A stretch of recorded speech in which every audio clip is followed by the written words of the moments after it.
बरसाने में एक छोटा सा स्थान है मोरकुटी।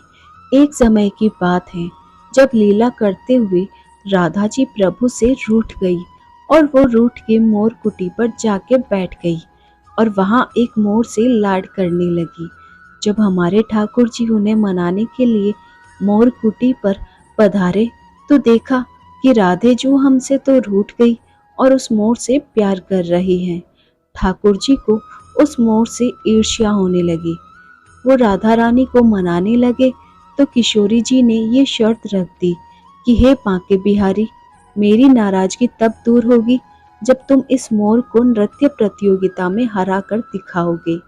ठाकुर जी इस बात पर राजी हो गए क्योंकि उस नंद के छोरे को तो नाचने का बहाना चाहिए और जब राधा रानी के सामने नाचने की बात हो तो कौन पीछे हटे।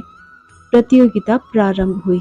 एक तरफ मोर जो पूरे विश्व में अपने नृत्य के लिए विख्यात है और दूसरी ओर हमारे नटवर नागर नंद किशोर।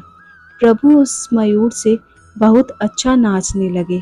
फिर किशोरी जी को लगा कि यदि बांके बिहारी जीत गए तो बरसाने के मोर किसी को मुंह नहीं दिखा पाएंगे कि स्वयं राधा के गांव के मोर एक ग्वाले से न जीत सके। इसलिए किशोरी जी ने अपनी कृपामय दृष्टि उस मोर पर डाल दी और फिर वो मोर ऐसा नाचा कि उसने ठाकुर जी को थका दिया। सच है बंधुओं, जिस पर मेरी राधे जो कृपा दृष्टि डाल दे वो तो प्रभु को भी हरा सकता है।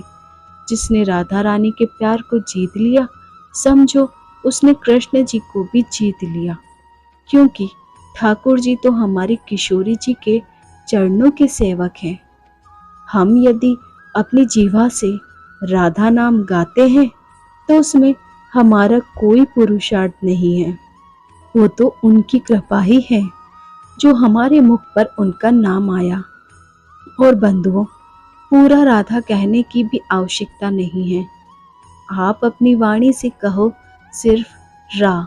ये रा सुनते ही बांके बिहारी के कान खड़े हो जाते हैं और जब आप आगे बोलते हो धा, मतलब आप बोलते हो राधा, तो बांके बिहारी के कान नहीं, फिर तो बांके बिहारी ही खड़े हो जाते हैं उस भक्त के साथ चलने के लिए।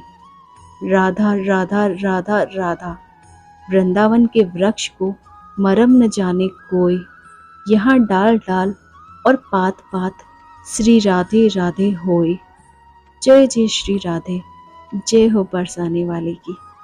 दोस्तों, ऐसी और धार्मिक कहानियाँ जानने के लिए हमारे चैनल को लाइक, शेयर और सब्सक्राइब कीजिए और बेल आइकन को प्रेस कीजिए ताकि न्यू धार्मिक स्टोरीज का नोटिफिकेशन